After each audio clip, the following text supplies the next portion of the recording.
এই চারটি কাজ না করে আপনি ভুলেও ঘুমাতে যাবেন না। ঘুমানোর আগেই এই চারটি কাজ আপনাকে সমাপ্ত করতে হবে। প্রতিদিন আপনি যখনই ঘুমাতে যাবেন, এই ঘুমানোর আগে আপনি খেয়াল করবেন যে আমার এই চারটি কাজ বাদ আছে কিনা। যদি বাদ থাকে আপনি করে নেন, তারপরে আপনি ঘুমাতে যান, নইলে আপনার সমস্যা হবে অনেক। কি সমস্যা আমি সেটাই বলছি প্রিয় ভাইরা আমার। প্রথম নম্বর হলো, আপনি যখন ঘুমাতে যাবেন এর আগে আপনার সারাটা দিন যদি কারোর সাথে মনোমালিন্য থেকে থাকে, কারোর সাথে ঝগড়া বিবাদ যদি লেগে থাকে, কারো হক যদি আপনি নষ্ট করে থাকেন, তাহলে ওই ব্যক্তির কাছ থেকে আপনি ক্ষমা প্রার্থনা করবেন, তার কাছ থেকে আপনি মাফ নেবেন যে তোমার সাথে সারা দিন বা দিনের ওই অমুক সময় আমি তোমার সাথে বেয়াদবি করেছিলাম, আমি তোমার সাথে খারাপ ব্যবহার করেছিলাম বা তোমার হক নষ্ট করেছি, তুমি আমাকে ক্ষমা করো। সে যদি আপনাকে ক্ষমা করে তবেই আপনি ঘুমাতে যান। আর সে যদি ক্ষমা না করে, আল্লাহ পাক বলেন বান্দার হক যদি কেউ নষ্ট করে, বান্দাকে যদি কেউ কষ্ট দেয়, আমি আল্লাহ পাক তাকে ক্ষমা করি না, আমি আল্লাহ পাক তাকে ক্ষমা করি না যতক্ষণ পর্যন্ত বান্দা তাকে ক্ষমা না করে। প্রিয় ভাইয়ের আমার, এর জন্য বান্দার হক নষ্ট করলে আপনি বান্দার কাছ থেকে ক্ষমা চান, তার কাছ থেকে মাফ চান। কিভাবে সে মাফ করবে, আপনি তার কাছ থেকে সেইভাবে মাফ চান। দুই নম্বরে, আপনি সারাটা দিন যদি গুনাহ করে থাকেন, অন্যায় করে থাকেন যেটা আল্লাহর শানে হয়েছে, তাহলে সেই বিষয়গুলো নিয়ে আল্লাহর কাছে খাঁটিভাবে তওবা করে থাকেন। বান্দার হক নষ্ট করলে বান্দার থেকে আপনি ক্ষমা নিয়েছেন প্রথম নম্বরে।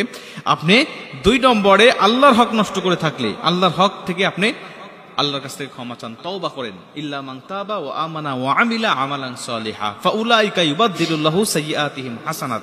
আল্লাহ পাক বলেন, তুমি আমার সামনে গুনাহ করলে, আমার কাছে পাপ করলে আমার কাছে তওবা করো, আমি আল্লাহ মাফ করে দেব। শুধু মাফ নয়, ইউবাদদিলুল্লাহু সাইয়্যাতিহিম হাসানাত, আমি আল্লাহ পাক তোমার জীবনের সব গুনাহগুলোকে সওয়াব দ্বারা বদল করে দেব। মুসলমান ভাইরা আমার, এই জন্য আল্লাহ রাব্বুল আলামিন তওবার গুরুত্ব বারবার আমাদের দিয়েছেন। আমি গুনাহ করেছি অনেক বেশি, কোনো টেনশন নাই, কোনো সমস্যা নাই। আমি যদি আল্লাহর কাছে একনিষ্ঠভাবে যদি তওবা করতে পারি, আর ওই গুনাহটা যদি আমি দ্বিতীয়বার যদি না করি, আমার আল্লাহ পাক আমার উপরে এত সন্তুষ্ট হয়ে যায়, আমার জীবনের গুনাহগুলো নষ্ট না করে সেটা সওয়াব দ্বারা বদল করে আমার জীবনটা, আমার আমলনামাটা পরিপূর্ণ করে দেয়। জোরে কোন সুবহানাল্লাহ।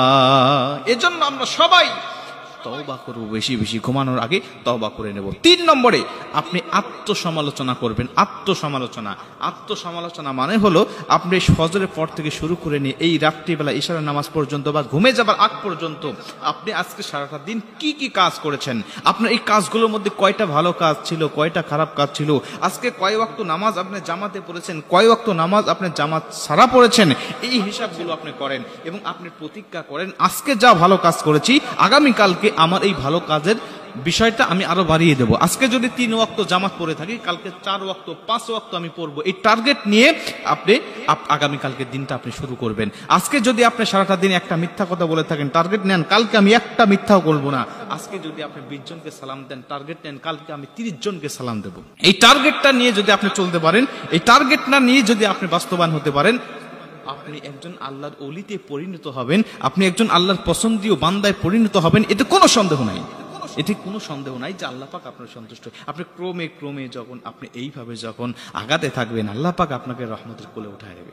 এজন্য আমরা তো আত্মসমালোচনা করি না, আমরা করি কি পরের সমালোচনা, কে কি করেছে, কে কি না করেছে, এই বিষয়গুলো নিয়ে আমরা করে থাকি। প্রিয় ভাইরা আমার, এটা করা যাবে না। আপনি নিজের সমালোচনা করেন, নিজের আত্মসমালোচনা করেন, আল্লাহ পাক আপনার র্যাঙ্ক বাড়িয়ে দিবে, আপনার মর্যাদা বাড়িয়ে দিবে। আল্লাহ পাক আমাদের সবাইকে অবশ্যই এই বিষয়টা সঠিক বুঝদান করবে। প্রিয় ভাইরা আমার, এ হলো 3 নম্বরে। আপনি 4 নম্বরে কি করবেন, যদি আপনার সারাটা দিন কোনো ফরজ ইবাদত বাদ পড়ে থাকে, ফরজ কাজ বাদ পড়ে থাকে, সেটাকে আপনাকে আদায় করতে হবে। যেমন ইশারের নামাজটা আপনি এখনো পড়েন নেই, বা আজকে সারাটা দিনে হয়তো বা ভুলে বা কোনো কারণে বা খুব বেশি কোনো কারণে হয়তো বা আপনি কাজা করে ফেলেছেন। যদি হয়ে থাকে ভুলে, আপনি এই নামাজটা আদায় করে নেবেন। কাজা নামাজটা, ফরজ ইবাদতটা আপনি আদায় করে নেবেন, তাহলে আল্লাহ পাক আপনাকে অবশ্যই ক্ষমা করবেন। আর এই ঘুমটা হবে আপনার জন্য কল্যাণকর। এই ঘুমের মধ্যে যদি আপনার মরণও হয়ে যায়, এই ঘুমের মধ্যে যদি আপনার মৃত্যু হয়ে যায়, আমার আল্লাহ পাক আপনার জীবনের সব গুনাহগুলো মাফ করে দিবে। কারণ আপনি ওই যে তওবা করে ঘুমিয়ে পড়েছেন, আপনি মানুষের হকগুলো আদায় করে ঘুমিয়ে পড়েছেন, আপনি আল্লাহর কাছে তওবা করেছেন, আপনি ফরজ ইবাদতগুলো কমপ্লিট করে আপনি ঘুমিয়ে পড়েছেন। এজন্য আল্লাহ আপনার প্রতি এতই সন্তুষ্ট হয়েছে যে আপনার জীবনের সব গুনাহগুলো মাফ করে দিয়ে আল্লাহ আপনাকে জান্নাতি মেহমান বানিয়ে নিয়েছে। আল্লাহ পাক আমাদের সবাইকে সঠিক বুঝ দান করুন।